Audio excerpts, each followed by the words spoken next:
The Haunted Hotel, Number 9, Scotland. The chill of the Scottish Highlands had always carried with it a sense of foreboding, but none more so than at the doors of Hotel Number 9. Located on the outskirts of a mist-shrouded village, the stone structure stood as an ominous relic of the past. Few knew its true history, but all in the village whispered of the tragedies that had unfolded within its walls. It was a cold November evening when Jonathan Gray arrived at Hotel Number 9. A travel journalist with a penchant for uncovering forgotten places, Jonathan had heard rumors about the hotel's dark past. Stories of missing guests, spectral sightings, and unsettling noises in the dead of night had piqued his curiosity. Armed with nothing but his camera, a notebook, and an unshakable determination, he pushed open the heavy oak doors and stepped inside. The interior was a curious mix of faded grandeur and eerie stillness. Dusty chandeliers hung from the high ceiling, their crystals catching the dim light of the setting sun. The front desk, an imposing structure of dark mahogany, stood deserted. "Hello?" Jonathan's voice echoed down the empty hallway. A moment later, an elderly woman emerged from a side door. Her eyes were sharp despite her age, and she regarded him with a mixture of curiosity and caution. "You must be Mr. Gray," she said, her Scottish accent thick and melodic. "Welcome to Hotel Number 9. I'm Agnes, the caretaker." Jonathan offered a polite nod. "Thank you, Agnes. I appreciate you accommodating me on such short notice." Agnes gave a faint smile. "Not many guests these days. People tend to avoid this place after dark. Superstition. You understand." "Of course," Jonathan replied, though he couldn't ignore the shiver that ran down his spine. Agnes handed him a tarnished brass key. "Room 313, at the end of the hall on the 3rd floor. Stay close to your room after midnight, Mr. Gray. The halls have a way of confusing people." Jonathan chuckled nervously. Noted. The hallway leading to room 313 was long and dimly lit, the wooden floorboards creaking under Jonathan's footsteps. The air smelled of aged wood and something else, something metallic, almost like blood. He unlocked the door and stepped inside. The room was modest but comfortable, with a 4-poster bed, an antique dresser, and a large window overlooking the surrounding forest. A fire crackled softly in the hearth, casting flickering shadows on the walls. Jonathan set down his bag and began unpacking. As he did, he couldn't shake the feeling that he was being watched. He glanced over his shoulder, but the room was empty. "Get a grip," he muttered to himself. He spent the next few hours exploring the hotel, taking photographs and jotting down notes. The building was far larger than he had expected, with twisting hallways and hidden staircases that seemed to lead nowhere. At times, he thought he heard footsteps behind him, but whenever he turned around, the corridor was empty. By the time he returned to his room, it was well past midnight. Exhausted, Jonathan collapsed onto the bed and quickly drifted off to sleep. It was the sound of whispering that woke him, low and indistinct. It seemed to come from just beyond the door. Jonathan sat up, heart pounding. "Hello?" he called out. But the whispering continued, growing louder and more insistent. He grabbed his flashlight and opened the door. The hallway was empty, bathed in an eerie, pale light. The whispering had stopped, replaced by an oppressive silence. Jonathan took a tentative step forward, the floorboards groaning beneath his weight. As he moved further down the hall, the whispering resumed, this time from behind him. He spun around, but there was no one there. His pulse quickened, and he began to back away, only to bump into something solid. He turned, expecting to see a wall, but instead found himself staring into the face of a woman dressed in a tattered Victorian gown. Her eyes were hollow, and her lips twisted into a grotesque smile. Jonathan stumbled back, his flashlight flickering wildly. The woman raised a finger to her lips, her voice barely a whisper. "Shush, they're watching." Before he could react, she vanished into thin air. leaving behind only the faint scent of roses and decay. Jonathan bolted back to his room, locking the door behind him. His hands trembled as he tried to make sense of what he had just seen. He had come here to uncover stories, but it seemed the hotel had its own plans for him. Sleep was out of the question, so he spent the rest of the night researching the hotel's history. What he discovered sent chills down his spine. Hotel Number 9 had been built in the late 1800s by a wealthy businessman named Alistair McAllister. Known for his eccentricity and obsession with the occult, McAllister had hosted lavish parties attended by the elite of Scottish society. But beneath the opulent facade lay a darker reality. Guests began disappearing, and rumors of strange rituals and sacrifices spread through the village. The hotel was eventually abandoned after a fire claimed the lives of several guests. Though the building was later restored, it never regained its former glory. Locals spoke of shadows moving in the windows and ghostly figures wandering the halls. Jonathan knew he should leave, but something about the hotel called to him, urging him to stay. And so, as the first light of dawn broke over the highlands, he made a decision that would change his life forever. He would stay one more night. As dawn bathed the Scottish landscape in a soft, gray light, Jonathan sat at the edge of his bed, his mind racing. The woman in the Victorian gown haunted his thoughts. He couldn't shake her hollow eyes or the whispered warning, "They're watching." But who were they, and what did they want from him? Determined to uncover the truth, Jonathan decided to explore the hotel further. He grabbed his flashlight and camera, his heart pounding with a mixture of fear and anticipation. If there was a story to be told here, he would be the one to tell it. The grand staircase creaked under his feet as he descended to the lobby. Shadows danced across the walls, and the silence was almost deafening. Jonathan's footsteps echoed in the cavernous space, each one a reminder that he was utterly alone, or so he thought. He reached the ground floor and paused. The air felt heavier here, thick with an unseen presence. He turned toward the east wing, an area Agnes had warned him to avoid. The door was slightly ajar, revealing a dark hallway lined with faded portraits.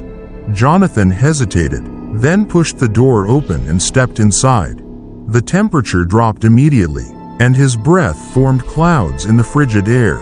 The portraits seemed to watch him as he moved, their painted eyes following his every step. His flashlight flickered, casting eerie shadows on the walls. Then he saw it, a door at the end of the hallway. Unlike the others, it was smaller, almost hidden, with strange symbols carved into the wood. Jonathan felt a sudden surge of dread, but his curiosity overpowered his fear. He reached for the handle and turned it.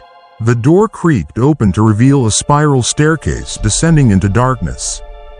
Jonathan's footsteps echoed as he made his way down the narrow staircase. The air grew colder with each step, and an overwhelming sense of unease settled over him.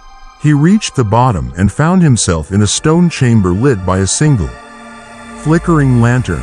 The room was filled with relics, antique furniture, dusty books, and strange artifacts that seemed out of place in a hotel. At the center of the chamber stood a large, circular table covered in what appeared to be ancient symbols. Jonathan raised his camera and snapped a few photos. Suddenly, the temperature dropped even further, and the lantern flickered violently. A low, guttural sound echoed through the chamber, sending a shiver down Jonathan's spine. He turned to leave, but the door had slammed shut behind him. "No, no, no," he muttered, tugging at the handle. It wouldn't budge. The guttural sound grew louder, transforming into a chorus of whispers.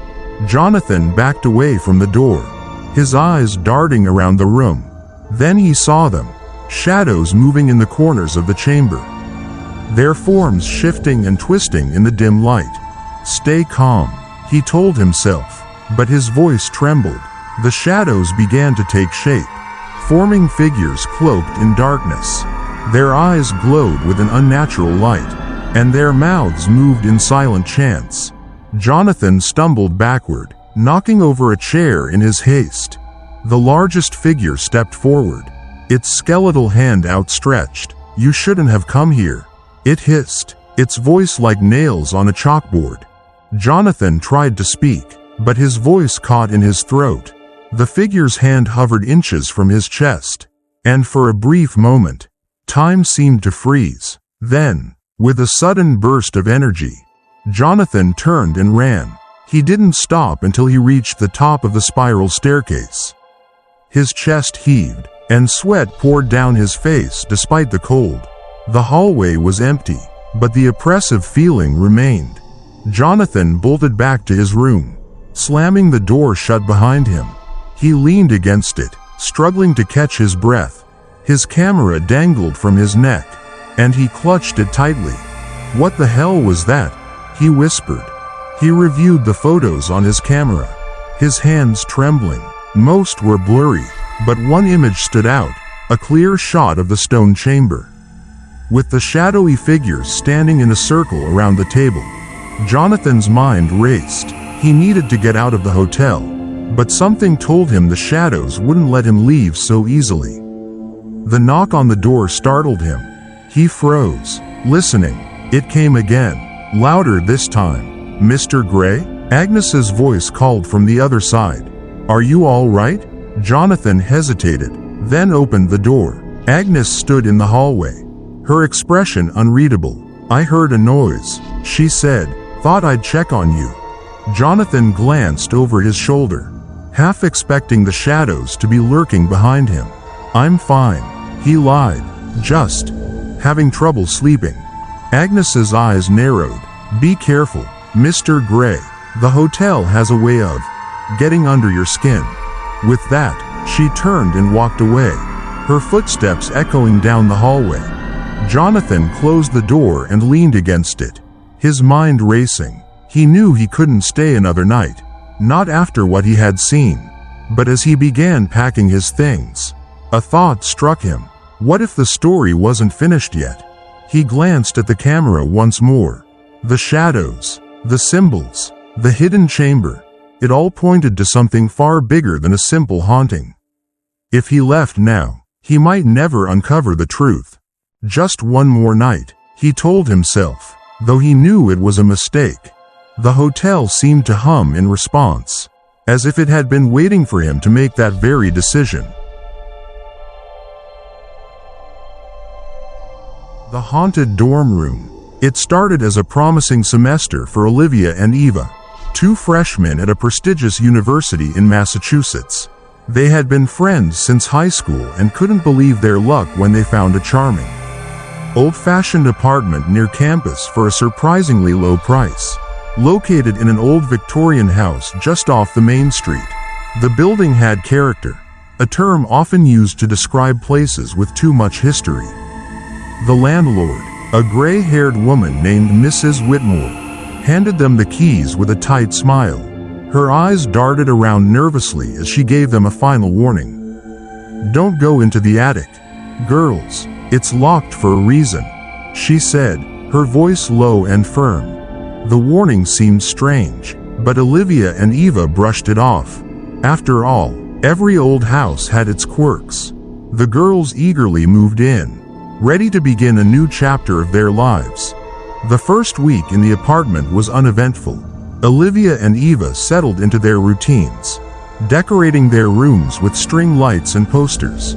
Classes started, and life was busy and exciting. The house creaked and groaned at night, but they chalked it up to the age of the building. It wasn't until the second week that things began to feel off. One night, Olivia was working on an assignment in the living room when she heard footsteps above her. She glanced at the ceiling, confused. The attic was supposed to be locked. "Did you hear that?" Olivia asked, looking toward Eva, who was reading on the couch. Eva shook her head. "Hear what?" "Footsteps, upstairs." Eva laughed. "It's probably just the house settling. Old places like this make weird noises." Olivia nodded, but the unease lingered. A few nights later, Olivia woke up around 3 a.m. to a soft whispering sound. At first, She thought it was the wind blowing through the old windows. But as she listened more closely, she realized the sound was coming from directly above her bed. Her heart raced. She lay frozen, trying to convince herself it was nothing. But the whispering grew louder, forming indistinct words that sent chills down her spine. The next morning, Olivia told Eva about the strange noise. "You're overthinking it," Eva said, though her tone was less confident than usual. "Let's go check the attic. Maybe there's a loose vent or something." Armed with a flashlight, the two climbed the narrow staircase leading to the attic. The door was locked, just as Mrs. Whitmore had said. Eva tried the handle, but it wouldn't budge. "See? Nothing to worry about," Eva said with a shrug. "It's probably just the wind." But Olivia couldn't shake the feeling that something, or someone, was on the other side of that door. A week later, Olivia was cleaning the closet in her room when she noticed something odd. The wallpaper at the back of the closet was peeling. Curious, she tugged at the loose corner, revealing old, yellowed plaster beneath. Written in jagged letters was a chilling message. "Don't wake them." Olivia stumbled back, her breath catching in her throat. She called Eva, who stared at the message in shock. "What the hell does that mean?" Eva whispered. "I don't know," Olivia said, her voice trembling. "But I think we need to tell Mrs. Whitmore." They rushed downstairs and knocked on the landlord's door. Mrs. Whitmore's face turned pale when they told her about the message. "You girls need to leave that room alone," she said urgently. "Some things are better left undisturbed." Despite Mrs. Whitmore's warning, the strange occurrences intensified. Objects in the apartment began moving on their own. Olivia's phone would disappear, only to reappear in strange places. Eva found her jewelry scattered across the floor one morning, though she swore she had left it on her dresser. Then came the dreams. Olivia began dreaming of the attic. In her dreams, she stood in front of the locked door, hearing soft knocking from the other side. A voice, low and malevolent, whispered her name, urging her to open it. One night, Olivia woke up gasping, drenched in sweat. The knocking from her dream continued, this time real and insistent. It was coming from the attic. Unable to ignore it any longer, Olivia decided to investigate. Eva was hesitant, but she agreed to go with her. They waited until morning, hoping daylight would make the attic less intimidating. They borrowed a crowbar and pried open the door. The attic was dark and filled with old furniture covered in sheets. Dust hung heavy in the air, and the floorboards creaked under their feet. "See? Nothing here," Eva said, but her voice wavered. Just as they turned to leave, the door slammed shut behind them. Olivia's flashlight flickered, casting eerie shadows on the walls. A sudden chill filled the room, and they heard the whispering again, this time all around them. "We need to get out of here," Olivia whispered, but before they could move, a shadowy figure emerged from the darkness, its eyes glowing faintly in the dim light. Eva screamed. For a moment, Olivia and Eva stood frozen, their breaths caught in their throats as the shadowy figure loomed closer. Its eyes glowed a soft, unnatural blue, and the whispering around them grew louder, filling the attic with an oppressive energy. "Run!" Olivia shouted, yanking Eva's arm. They bolted toward the door, but it refused to open. Eva banged on it frantically, her palms slamming against the old wood. "Let us out!" she screamed, her voice cracking. The figure stopped mere feet away, tilting its head unnaturally, as if studying them. Olivia's flashlight flickered again, and in that brief moment of darkness, the figure was suddenly gone. The door swung open on its own, and the girls stumbled into the hallway, gasping for air. They didn't stop running until they reached the safety of their apartment downstairs. That night, sleep was impossible. Olivia and Eva huddled in the living room, too shaken to return to their rooms. Olivia's laptop glowed softly in the dark as she typed furiously, trying to find any information about the house. It didn't take long for the truth to surface. The house had once been owned by a man named Frederick Hale, who was notorious for practicing occult rituals. Several students who had lived in the house during the 1960s had gone missing under mysterious circumstances. Authorities never found their bodies, but rumors swirled about rituals conducted in the attic. "This can't be real," Eva whispered, her eyes wide with fear. "It's real," Olivia said, her voice barely audible. "We have to get out of here." They decided to pack their things and leave at first light. But as the clock ticked toward midnight, the house seemed to come alive. The walls creaked and groaned as if something inside was shifting. The air grew colder, and the lights flickered. Suddenly, the front door slammed shut with a deafening bang. "What was that?" Eva cried. Olivia grabbed her phone and tried to call for help, but the screen went black. The whispering returned, louder than ever, and the temperature dropped even further. Their breaths hung in the air like mist. Then, the knocking began. It came from the attic, slow and deliberate, each knock echoing through the house. "We have to leave now," Olivia said, grabbing Eva's hand. They rushed toward the door, but it wouldn't budge, no matter how hard they pulled. It remained firmly shut. The knocking stopped, replaced by a chilling silence. Olivia glanced up the staircase, her heart pounding in her chest. At the top of the stairs, the shadowy figure stood once again, its eyes locked on hers. "Stay back," Olivia shouted, her voice trembling. The figure took a step forward, then another. Eva clutched Olivia's arm, her fingers digging into her skin. Desperate, Olivia grabbed the nearest object, a heavy lamp, and hurled it at the figure. It shattered against the wall, but the figure remained unfazed. Instead, it raised a skeletal hand and pointed directly at them. The whispering grew deafening, voices overlapping in a chaotic chorus. The lights flickered violently, and for a brief moment, everything went dark. When the lights came back on, the figure was gone. The front door stood wide open, cold air rushing in from the outside. "Go," Olivia yelled. They sprinted out of the house, not stopping until they were halfway down the street. Only then did they turn back, panting and trembling. The house stood silent, its windows dark and empty. The whispering was gone, replaced by an eerie stillness. The next day, they returned with the police. The officers searched the house thoroughly but found nothing out of the ordinary. There was no sign of the figure, no strange symbols, and no evidence of the sinister history Olivia had uncovered online.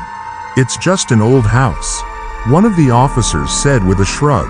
"Sometimes our minds play tricks on us." But Olivia and Eva knew the truth. They packed their things and left the house for good, vowing never to speak of it again. Weeks later, as Olivia was unpacking in her new apartment, she found something that sent a chill down her spine, a photo taken in the attic. It showed the dusty room, empty except for a faint shadow in the corner. The same figure, watching from the darkness. The haunted apartment. When Alex first moved to the city, he thought he had found the perfect place to live. The apartment was located in a sleek, modern building right in the heart of downtown. It had everything a young professional could want: spacious rooms, large windows with a city view, and access to the best restaurants and bars within walking distance. The rent was surprisingly affordable, which Alex chalked up to his luck in finding a hidden gem. It wasn't until he moved in that he realized why the rent might have been so low. The apartment manager, Mr. Kessler, was an older man with tired eyes and a distant demeanor.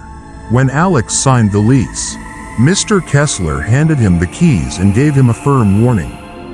"Don't ever take the elevator to the 14th floor," he said, his voice low and serious.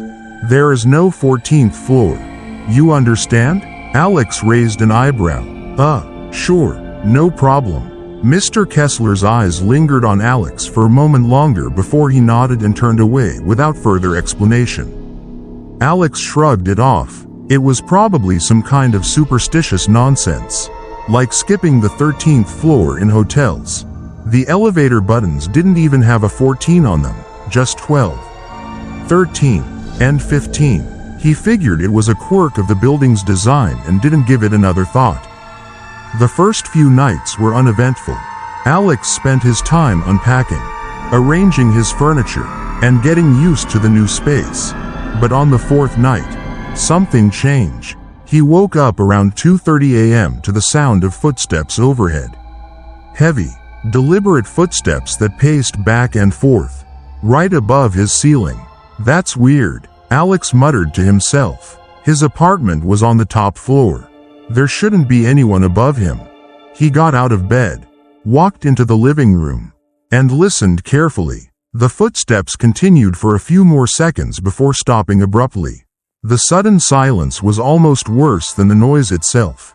Alex shook his head and went back to bed, convincing himself that he had imagined it. A week later, Alex had his first unsettling encounter with the elevator. It was late in the evening, and he had just returned from a long day at work. As he stepped into the elevator, the doors closed, and the buttons lit up on their own. The elevator began to descend, but instead of stopping at his floor, it continued downward, past the ground floor. The display flickered. 14. The doors opened, revealing a dark, unfinished hallway. The air was thick with dust, and the walls were bare concrete. A single flickering light bulb cast eerie shadows on the floor. Alex stood frozen, his pulse racing. He knew there wasn't supposed to be a 14th floor. Then he saw movement at the end of the hallway, a shadow that darted out of sight. He slammed the "close door" button repeatedly, his heart pounding. The doors finally shut, and the elevator ascended back to the ground floor. Alex stumbled out into the lobby, gasping for breath. Mr. Kessler was standing by the front desk, watching him with a knowing expression. "I told you," Mr. Kessler said quietly. "Stay away from the 14th floor." The next day, Alex tried to shake off the incident. He convinced himself it had been a malfunction, an electrical glitch in the elevator. Nothing more. He was determined to forget about it and move on. But things only got stranger. A few days later, Alex realized he hadn't seen Riley, his neighbor from down the hall, in quite some time. They used to run into each other almost daily, exchanging quick conversations in the hallway. But now, her apartment door remained closed, and her mail piled up in front of it.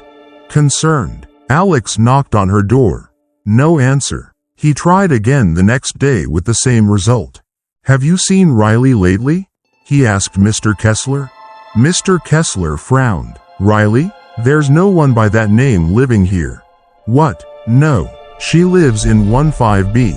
I've talked to her plenty of times." Mr. Kessler's expression darkened. "There's no one in 15B. That apartment has been vacant for years." That night, Alex lay in bed, staring at the ceiling, trying to make sense of what was happening. His phone buzzed on the nightstand. It was a text message from an unknown number. "Help me, Riley." Alex sat up, his heart hammering in his chest. He quickly typed back, "Where are you?" A few seconds later, another message appeared. 14th floor. Hurry.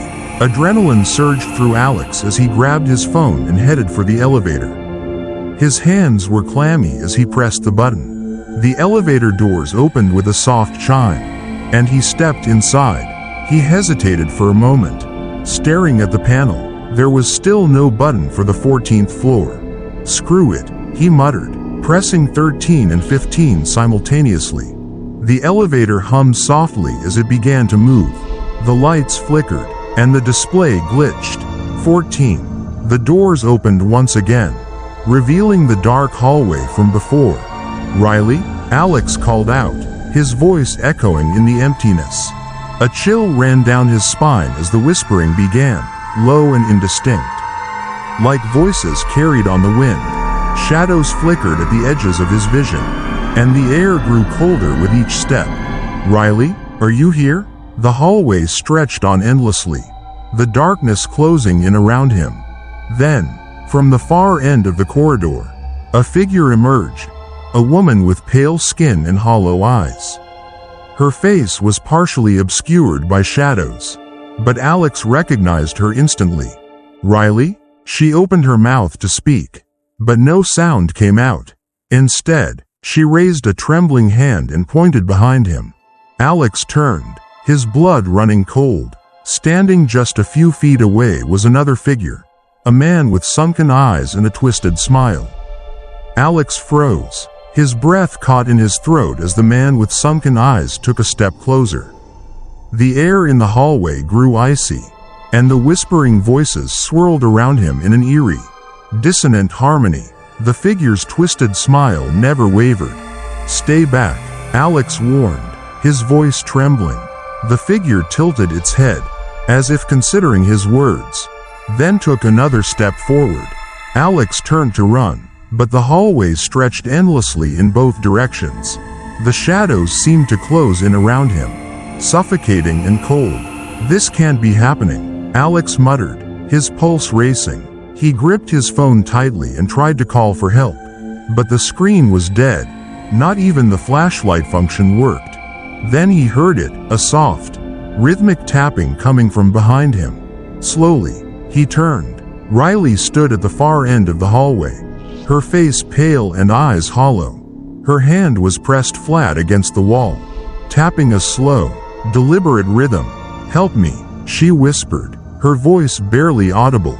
Alex took a cautious step forward. "Riley, we need to get out of here. Come with me." She shook her head slowly, her expression filled with sadness and fear. "It's too late for me, Alex, but you can still escape." The hallway flickered, and for a brief moment, Alex saw something else, something far worse than the dim, endless corridor. The walls were stained with blood, and the floor was littered with broken furniture and torn clothing. Ghostly figures moved silently in the shadows, their eyes filled with anguish. Then it was gone, and the hallway returned to its original form. "What's happening?" Alex asked, his voice breaking. "This place, it's a trap," Riley said, her voice barely above a whisper. "It lures people in, and once they step onto the 14th floor, they can never leave." "Then how do I get out?" Alex asked desperately. Riley's eyes flickered with a trace of hope. "There's a way. You have to find the door with the red mark. It's the only way back. But hurry, they're coming." The whispering voices grew louder, and the air grew colder. Alex sprinted down the hallway, his eyes scanning every door for the red mark Riley had mentioned. His footsteps echoed in the emptiness, each step bringing him closer to panic. The shadows shifted around him, moving like living things. He could feel their eyes on him, watching, waiting. "Come on," Alex whispered, his breath visible in the freezing air. "Where is it?" Finally, he saw it. A door at the end of the hallway with a faint red mark painted on the frame. Relief flooded through him as he reached for the handle. But just as his fingers touched the door, the whispering stopped. The silence was deafening. Then, a hand clamped down on his shoulder. Alex spun around, his heart leaping into his throat.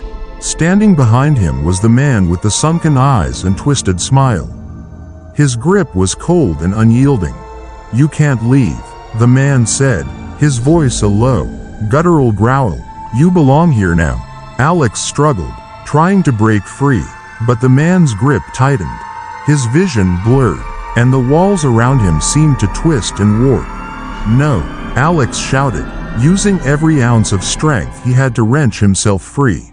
He stumbled backward and threw open the door with the red mark. A blinding light engulfed him, and the world around him dissolved into chaos. When Alex opened his eyes, he was lying on the floor of the lobby. The elevator doors stood open behind him, and the building was eerily silent. Mr. Kessler stood nearby, watching him with a grim expression. "You're lucky," Mr. Kessler said. "Most people don't make it back." What was that place?" Alex asked, his voice hoarse. Mr. Kessler shook his head. It's best you don't know. Just be grateful you escaped." Alex staggered to his feet, his body trembling. He didn't wait for further explanation. He rushed back to his apartment, grabbed his things, and left without looking back. A few weeks later, Alex sat in his new apartment on the other side of the city. He had done everything he could to forget about the 14th floor, the shadows, the whispering, Riley's ghostly figure, but the memory lingered, haunting him in his dreams. One night, as he was about to fall asleep, his phone buzzed on the nightstand. He picked it up, his heart sinking as he read the message. "Help me, Riley." Alex stared at the screen, his blood turning to ice. The message was identical to the one he had received before. His phone buzzed again. "14th floor, hurry."